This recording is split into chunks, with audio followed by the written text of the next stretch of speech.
تمام تعریف اللہ کے لیے ہے، ہم اس کی حمد کرتے ہیں، اس سے مدد اور مغفرت چاہتے ہیں۔ ہم اللہ کی بارگاہ میں اپنے نفسوں کی برائیوں اور اپنے برے اعمال سے پناہ لیتے ہیں۔ اللہ جسے ہدایت دے اسے کوئی گمراہ کرنے والا نہیں، اور جسے گمراہ کرے اسے کوئی ہدایت دینے والا نہیں۔ میں گواہی دیتا ہوں کہ ایک اللہ کے سوا کوئی معبود برحق نہیں، اس کا کوئی شریک نہیں، اور میں گواہی دیتا ہوں کہ محمد اس کے بندے رسول ہیں۔ اللہ درود نازل کرے آپ پر اور آپ کے آل و اصحاب پر، اور بہت زیادہ سلامتی نازل کرے۔ اے مؤمنو، اللہ کا کما حقہ تقوی اختیار کرو، اور تمہیں موت نہ آئے مگر اس حال میں کہ تم مسلمان رہو۔ اما بعد، ہر مومن کے عقیدے میں جو چیزیں مقرر ہیں ان میں سے یہ ہے کہ تمام چیزیں اللہ کے قوت و غلبہ اور طاقت و سلطان کے ماتحت ہیں، جیسا کہ اللہ تعالیٰ نے ہمیں اس کی اطلاع اپنے محکم بیان میں دی ہے کہ تمام طاقت اللہ کے لیے ہے۔ سو تمام قسم کی طاقت اللہ تعالیٰ کے لیے ثابت اور مقرر ہے، وہ اکیلا تمام قوتوں کا مالک ہے۔ اس لیے ضروری ہے کہ مومن کا دل اس طاقتور زور اور اللہ سے جڑ جائے، کیونکہ اس کی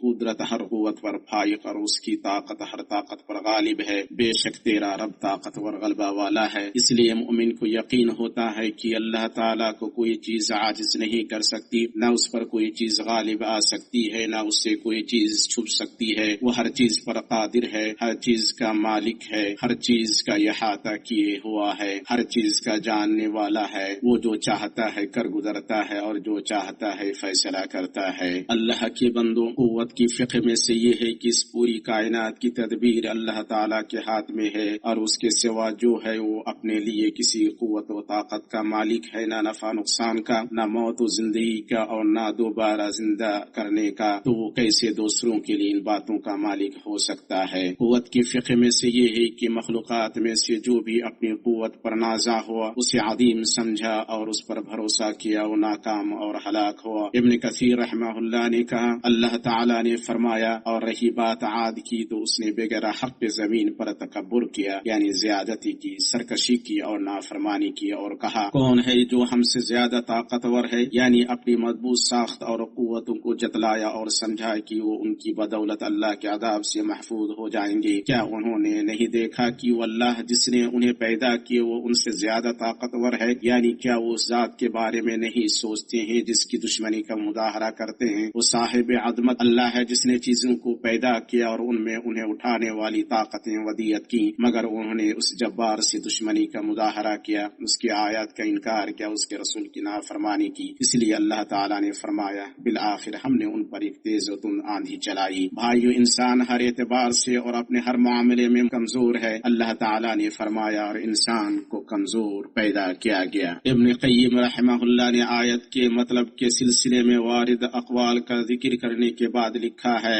صحیح یہ ہے کہ انسان کی کمزوری ان تمام باتوں کو شامل ہے، بلکہ اس کی کمزوری اس سے بھی زیادہ ہے۔ وہ کمزور ساخت، کمزور طاقت، کمزور ارادہ، کمزور علم، کمزور صبر والا ہے۔ اس کمزوری کے باوجود آفتیں اس تک نشیبی زمین میں سیلاب کے بہنے سے بھی زیادہ تیز پہنچتی ہے۔ سو مجبوراً ضروری ہے کہ کوئی حفاظت کرنے والا مددگار ہو جو اسے تقویت پہنچائے، اس کی مدد و حمایت کرے۔ اگر یہ معین مددگار اس سے دستبردار ہو جائے تو اس کے لیے ہلاکت اس کے نفس سے بھی قریب ہے۔ اللہ کے بندو، کمزور بندہ کیسے اپنی توانائی اور طاقت پر مغرور ہو سکتا ہے اور یہ بھول سکتا ہے کہ اس کی حالت کیسی تھی اور اس کا انجام کیا ہونے والا ہے؟ اللہ تعالیٰ نے فرمایا، اللہ تعالیٰ وہ ہے جس نے تمہیں کمزوری کے حالت میں پیدا کیا، پھر اس کمزوری کے بعد توانائی دی، پھر اس توانائی کے بعد کمزوری اور بڑھاپا دیا۔ جو چاہتا ہے پیدا کرتا ہے، وہ سب سے پورا واقف اور سب پر پورا قادر ہے۔ سعدی رحمہ اللہ نے کہا، اس کی حکمت میں سے یہ ہے کہ وہ بندے کو اس کی کمزوری دکھاتا ہے کہ اس کی توانائی دو کمزوریوں سے گھری ہے اور اسے اس کے نفس میں کمی حاصل ہوگی۔ اگر اللہ تعالیٰ اسے تقویت نہیں دیتا تو توانائی و طاقت تک نہیں پہنچ پاتا، اور اگر اس کی طاقت بڑھتی رہتی تو ظلم و زیادتی کرتا اور سرکشی کرتا۔ بندوں کو اللہ کی اس کمال قدرت کو جان لینا چاہیے جو ہمیشہ جاری رہنے والی ہے۔ اس سے وہ چیزوں کو پیدا کرتا ہے، معاملات کی تدبیر کرتا ہے، اسے کسی بھی اعتبار سے عاجزی، کمزوری اور کمی لاحق نہیں ہوگی۔ بھائیو، اپنی طاقت پر انسان کے غرور کو جو چیزیں دفع کرتی ہیں ان میں سے یہ ہے کہ وہ جان لے کہ یہ طاقت اللہ کی طرف سے اس پر احسان اور اس کے پاس امانت ہے تاکہ اس کا حق ادا کرے۔ اس پر اترانا اس کی نعمت کی ناشکری ہے۔ اس لیے جب اللہ کے نبی